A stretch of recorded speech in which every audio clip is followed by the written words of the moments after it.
Oscar और मोटू fight करने के लिए रेडी हो गए थे। ऑस्कर मोटू पर रश कर देता है। ऑस्कर की फाइटिंग एबिलिटीज़ बहुत ज़्यादा इंक्रीज हो गई थी। वह तो एक स्टॉर्म अटैक ब्रांच के सोल मास्टर की तरह फाइट कर रहा था। तांगसन भी समझ जाता है कि ऑस्कर ने पिछले सालों में बहुत ज़्यादा हार्ड वर्क किया है, जिससे उसकी फिजिकल एबिलिटी एक नॉर्मल फुड ब्रांच के सोल मास्टर से ज़्यादा अच्छी है। ऑस्कर तांगसन के मास्टर सोल को कॉपी करके मोटू को पकड़ने लगता है। उसने मोटू को ब्लू सेल प्लांट से जकड़ लिया था। अब मोटू भी फाइट में सीरियस हो जाता है। वह अपनी फोर्थ सोल स्किल का यूज़ करके ब्लू सेल प्लांट को डिस्ट्रॉय कर देता है। वह ऑस्कर पर अटैक कर देता है। ऑस्कर ब्लू सेल केज के अंदर खुद को बचा लेता है।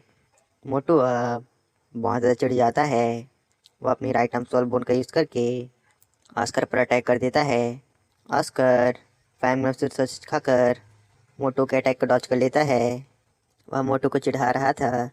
वह उसकी फायर फ्लेम में सॉसेज पका रहा था। मोटू ऑस्कर का पीछा करने लगता है। ऑस्कर मोटू के अटैक रेंज वाली कमज़ोरी का फ़ायदा उठा रहा था। दोनों के बीच चूहे बिल्ली का खेल चल रहा था। तभी ऑस्कर के फ्लाइंग मूव से सॉसेज का टाइम ख़त्म हो जाता है। मोटू उसे पकड़ने ही वाला था, लेकिन तभी ऑस्कर वहाँ से गायब हो जाता है।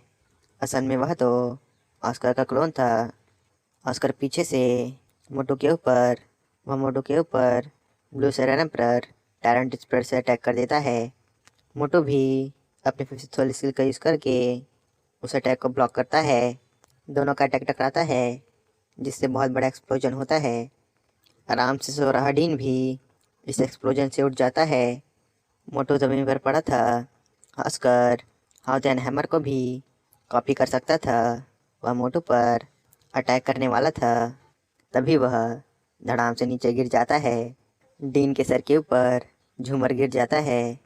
ऑस्कर हैमर के सहारे खड़ा था। वह तांगसन से कहता है, तुम्हारा हाउजन हैमर बहुत ज़्यादा भारी है। मोटू कहता है, ऑस्कर तुमने 5 सालों में क्या फेस किया है जो तुम इतने स्ट्रांग हो गए हो। मैं तो अभी मरने ही वाला था। ऑस्कर कहता है, तुम खुद समझ जाओगे जब तक किसी ऐसे को खोज लोगे जिसे तुम अपनी जान देकर भी बचाना चाहो। ऑस्कर ने अपनी कुछ ज़्यादा सोल पर कंज्यूम कर ली थी, इसलिए वह नीचे गिरने लगता है। निंग रॉन्ग रॉन्ग उसे थाम लेती है। चीफ निंग ऑस्कर के टैलेंट से बहुत ज़्यादा इम्प्रेस हो गए थे। वे ऑस्कर के स्प्लिटिंग और सोलबोन के बारे में पूछते हैं। ऑस्कर बताता है, जब भी मैं क्लॉनिक सॉसेज को कंज्यूम करता हूँ, मैं 3 मिनट के लिए उस पर्सन की 70% एबिलिटीज़ को कॉपी कर सकता हूँ, लेकिन मेरा क्लोर क्रिएट करने के बाद मैं उस पर्सन की 80% बर्ड पावर को यूज़ कर सकता हूँ। Sorry guys, ability. ऑस्कर की बात सुनकर सभी बहुत ज़्यादा हैरान और खुश हो जाते हैं। चीफ ने कहते हैं, ऑस्कर तुम्हारे पास मौका है। तांगसन अपनी नई क्लैन बनाना चाहता है, इसलिए मैं चाहता हूँ कि तुम हमारी की वायम्बा ट्राइब को ज्वाइन करो। अगर तुम मेरी बात मान लोगे तो तुम निंग रॉन्ग रॉन्ग के साथ रह सकते हो। निंग रॉन्ग रॉन्ग बहुत ज़्यादा हैरान रह जाती है। चीफ ने कहते हैं, मेरी बच्ची की वायम्बा ट्राइब को ऑस्कर जैसे टैलेंटेड पर्सन की ज़रूरत है, इसलिए उसे हमारी ट्राइब के लिए काम करने दो। इससे तुम दोनों के बीच कोई रुकावट नहीं आएगी। तांगसन उसको समझाता और कहता है, तुमने इतने सालों तक ट्रेनिंग क्यों किया? अभी के अभी चिपनिंग से प्रॉमिस करो, यही तुम्हारा मौका है। ऑस्कर मना करता और कहता है, चिपनिंग मुझे माफ़ कर दीजिए, मैं प्रॉमिस नहीं कर सकता। सभी बहुत ज़्यादा हैरान रह जाते हैं। ऑस्कर कहता है, मैं रॉन्ग रॉन्ग से प्यार करता हूँ, लेकिन तांगसन मेरा बेस्ट फ्रेंड है। अभी उसे मेरी मदद की ज़रूरत है। अगर मैं उसका साथ छोड़ दूँगा तो मैं खुद तो कभी माफ़ नहीं कर पाऊँगा। चीफ निंग ऑस्कर से निंग रॉन्ग रॉन्ग के बारे में पूछते हैं। ऑस्कर कहता है, मैं निंग रॉन्ग रॉन्ग को नहीं छोड़ूंगा, चाहे मुझे कितने ही सालों का इंतज़ार क्यों न करना पड़े, मैं उसे हासिल करके रहूँगा। निंग रॉन्ग रॉन्ग भी आगे आती है। वो अपने फादर से कहती है, शेक 7 डेविल्स हमेशा से एक हैं। ब्रदर सन प्लान स्टैब्लिश कर रहा है। हम शाओ को रिवाइव करना चाहते हैं और मार्शल सोल हॉल से बदला भी लेना चाहते हैं। हम कैसे अलग हो सकते हैं? चीफ निंग खुश हो जाते हैं। वे ऑस्कर से कहते हैं, तुम्हारा आंसर सच में बहुत ज़्यादा अच्छा है। असल मायने में कहूँ तो मैं इसी आंसर की उम्मीद कर रहा था। ऑस्कर बहुत ज़्यादा खुश हो जाता है क्योंकि चीफनिंग ने उसे अप्रूवल दे दिया था। चीफनिंग कहते हैं, क्या तुम अब भी मुझे चीफनिंग कहोगे? तभी डीन जो उसे चिल्लाता है और कहता है, उसे फादर इन लॉ बोलो। ऑस्कर चीफनिंग के गले पड़ने लगता है। चीफनिंग अपनी छड़ी को आगे करते हैं और कहते हैं, यह बहुत ज़्यादा जल्दी हो गया है, फिलहाल तुम मुझे अंकल निंग कहो, जैसा तांगसन कहता है। निंग रॉन्ग रॉन्ग बहुत ज़्यादा शर्मा रही थी। बेचारा डी के सर पे तो पट्टियाँ लगी थी। निंग रॉन्ग रॉन्ग शर्मा कर वहाँ से भाग जाती है। ऑस्कर भी उसके पीछे भाग जाता है। तांगसन बहुत ज़्यादा खुश हो जाता है। अब वह फाइनली अपने क्लैन को स्टैब्लिश कर सकता है। तांगसन शाओ के पास जाता है जो कि सो रही थी। उसकी मॉम और अरलोंग उसका ध्यान रख रहे थे। बिबिदोंग और बियाओ भी एकेडमी आ गए थे। तांगसन बिबिदोंग के पास जाता है और उन्हें ग्रीट करता है। बिबिदोंग तांगसन को पहचान नहीं पा रही थी, लेकिन बियाओ तांगसन को पहचान लेती है। वह तांगसन को फाइट का चैलेंज करती है। तांगसन फिर कभी कटाल कर उसे शांत कर देता है। वह बिबिदोंग को स्कल बोन देता और कहता है, यह स्कल बोन मुझे डेथ स्पाइडर एम्परर को मारने से मिला था। मेरे पास ऑलरेडी एक स्कल बोन है, इसलिए आप इसे रख लीजिए। ग्रैंड मास्टर तांगसन से कहते हैं, कल तुम बिबिदोंग के साथ अपने लिए एक ह्यूमन फेस डैमेज स्पाइडर का शिकार करना, ताकि तुम्हारी स्पाइडर बोन्स रिकवर हो सके। तांगसन मान जाता है, जिसके बाद वह शाओ की मॉम के पास जाता है। तांगसन शाओ की मॉम के पास जाता है और उन्हें अपने आगे का प्लान बताता है। शाओ की मॉम तांगसन को शाओ का ध्यान रखने कहती है। अगले दिन तांगसन बिबिदोंग के साथ फॉरेस्ट जाता है। वह अपने लिए एक 30,000 साल पुराना ह्यूमन फेस डैमेज स्पाइडर मारता है, जिसके बाद वह उसकी एनर्जी को ऑब्जर्व करता है। उसके 8 स्पाइडर बोन रिकवर हो जाते हैं। तांगसन इसके बाद गणपताई से मिलने चला जाता है। ली ट्राइब के अंदर ताई लॉन्ग ट्रेनिंग कर रहा था। वह तांगसन को देख बहुत ज़्यादा खुश हो जाता है। गणपताई तांगसन को अंदर ले जाते हैं। तांगसन कहता है, गणपताई मैं आपके साथ इम्पॉर्टेंट मैटर डिस्कस करना चाहता हूँ। गणपताई मान जाते हैं। तांगसन कहता है, मैं चाहता हूँ कि आप मेरी तांगलैंड को ज्वाइन करें। मार्शल सोल हॉल 7 मेजर ट्राइब को रिसेक्ट करने वाला है, जिसके बाद वह वॉर डिक्लेयर कर देगा। मैं मार्शल सोल हॉल को रोकना चाहता हूँ, इसलिए मुझे आपकी मदद चाहिए। गणपताई हंसने लगते हैं और कहते हैं, मैं पहले से ही तांग क्लान का मेंबर हूँ। सालों पहले मैं अपनी ली ट्राइब को एक बैट में तुमसे हार चुका हूँ। तांगसन गणपताई का धन्यवाद करता है। गणपताई कहते हैं, आज से मैं तांग क्लान का एक एल्डर हूँ। तांगसन उनका धन्यवाद करता है। अब तांगसन को बस तांग क्लान को इस्टेब्लिश करने के लिए लोकेशन खोजना था। गणपताई कहते हैं, इसकी शुरुआत तुम हमारी ली ट्राइब से करो। तुम जो मर्जी चाहो मॉडिफिकेशन कर सकते हो। तांगसन गणपताई का धन्यवाद करता है। गणपताई कहते हैं, अब से मैं तुम्हें चीफ कहूँगा।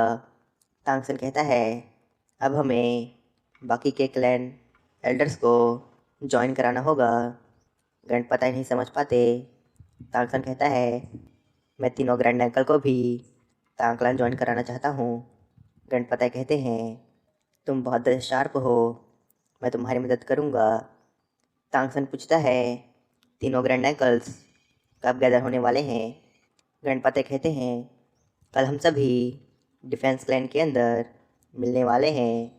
मार्शल सोल हॉल बहुत ज़्यादा क्रूअल है।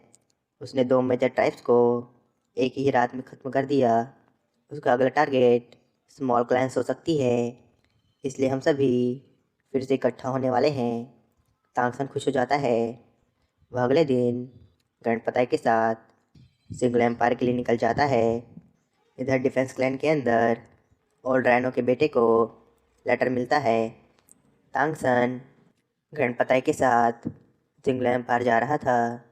वह उनसे अपने हिडन वेपन्स के बारे में बात कर रहा था। तांगसन को बहुत काबिल ब्लैक स्मिथ चाहिए थे और साथ ही रेयर मेटल्स भी चाहिए थे। जिसे लेकर वह गणपताई के साथ डिस्कस कर रहा था। बोले और उसके फ्रेंड्स तियान द एम्पायर छोड़कर जिंगलो एम्पायर जा रहे थे। वे 4 मेजर क्लैन की सिंगल एट्रीब्यूट क्लैन की रीगैदरिंग को अपने फ़ायदे के लिए इस्तेमाल करने वाले थे। तांगसन गणपताई को हिडन वेपन्स के बारे में बता रहा था। गणपताई ने गॉडली तुजी क्रॉसबो को डिसलोकेट कर दिया था। गणपताई एरन स्मिथ सोसाइटी के वाइस प्रेसिडेंट थे। स्किल कास्टिंग के मामले में वे सेकंड नंबर पर थे। यहाँ तक कि तांगसन के फादर भी उनके जितना अच्छा फायर को यूज़ नहीं कर पाते थे। तांगसन कहता है गॉडली तुजी क्रॉसबो के अंदर पॉइजन है, फिर भी आपने ये कैसे किया। गणपति बताते हैं हमारे लिए ट्राइब में एक यूनिक पाम स्किल है जिसे आयरन हैमरिंग पाम कहते हैं। इससे कास्टिंग के दौरान हमारे हाथ इंजर्ड नहीं होते और ज़्यादातर पॉइजन को आइसोलेट कर देता है। तांगसन और मोटू बहुत ज़्यादा हैरान रह जाते हैं। गणपताई गॉडली जुब के डिज़ाइन और उसके कारनामे से बहुत ज़्यादा हैरान थे। वे गॉडली तुजी क्रॉसबो की मास मैन्युफैक्चरिंग करने वाले थे। तांगसन उनका धन्यवाद करता है। जब तांगसन इस्टेब्लिश हो जाएगी तब वे तियान द जिंगलो एम्पायर के साथ डील करेंगे। तांगसन ने अभी अभी की बायम्बर ट्राइब के साथ अग्रीमेंट किया था, इसलिए उन्हें पैसों की कोई दिक्कत नहीं होने वाली थी। तांगसन की बायम्बर ट्राइब को सप्लाई के बदले हिडन वेपन प्रोवाइड करेगा, जिससे तांगलान को पैसों की कोई दिक्कत नहीं होगी, जिससे मार्शल सोल हॉल को हराने में उनकी बहुत मदद होगी। टाइटन कहते हैं तुम बाकियों से ज़्यादा केयरफुल हो। यह हिडन वेपन बहुत ज़्यादा अमेजिंग है, हम इसे और क्यों नहीं बना सकते। तांगसन भी इसी बारे में सोच रहा था क्योंकि उनके पास बहुत ही स्किल्ड पर्सन्स हैं, तो वह अपने और पावरफुल हिडन वेपन को भी क्रिएट कर सकता था जो कि एक सोल सैंड के डिफेंस को भी भेज सकता है, इवन उनकी मार्शल सोल फॉर्म को भी। तांगसन की बात सुनकर सभी बहुत ज़्यादा हैरान रह जाते हैं। गणपताई तांगसन से उस हिडन वेपन के बारे में पूछते हैं। तांगसन उस हिडन वेपन का नाम पिकॉक फेदर बताता है। वह गणपताई को पिकॉक फेदर के डिटेल्स बताने लगता है। पिकअप प्लम के अंदर 2 बटन थे, एक जो कि रिलोडिंग के काम में आता है और दूसरा शूट करने के। इस वेपन के अंदर 12 तरह के 365 हिडन वेपन लगे होते हैं और इन सभी 12 हिडन वेपन के अपने अलग अलग फंक्शन होते हैं।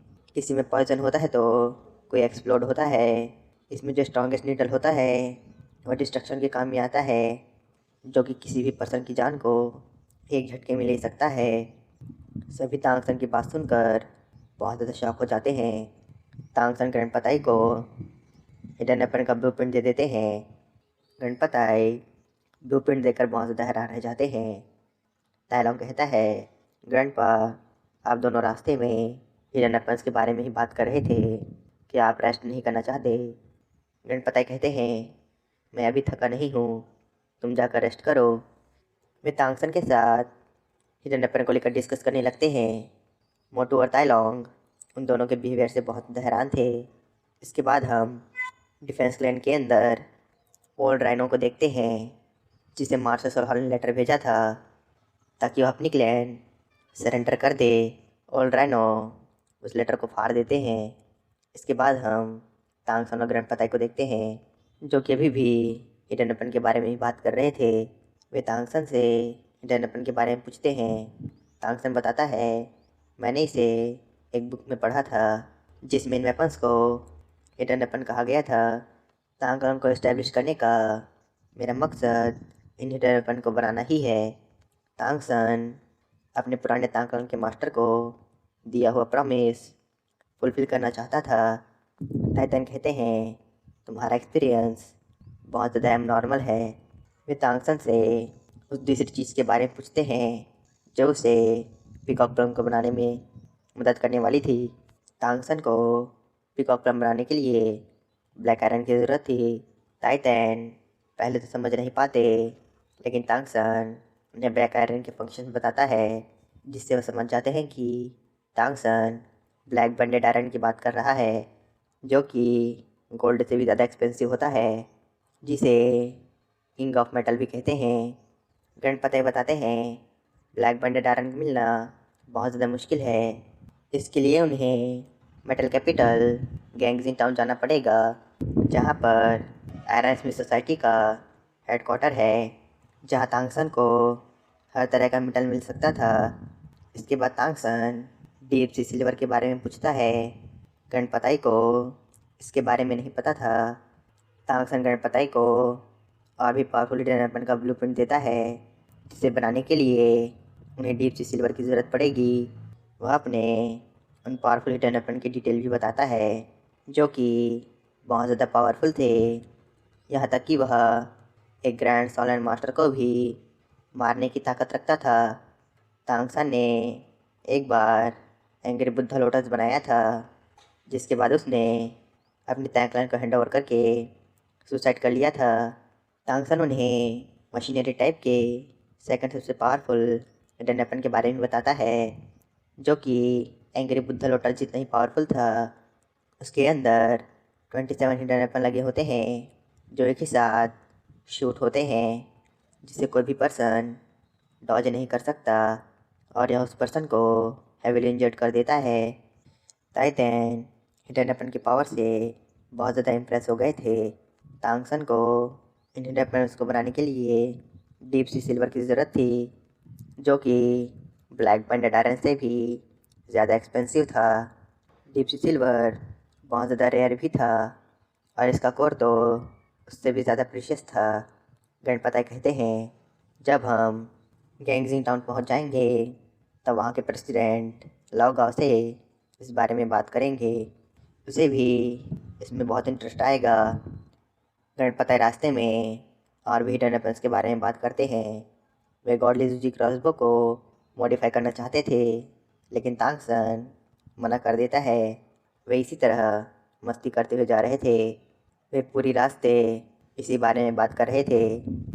तालोंग और मोटू उनकी बातें सुन पगला से गए थे। उन्हें तो समझ नहीं आ रहा था कि एक ओल्ड मैन और young man in hidden weapons को लेकर इतने ऑब्सेस्ड क्यों हैं। तभी वे सिंगल एम्पायर के लॉन्गजिंग टाउन के पास पहुंच जाते हैं।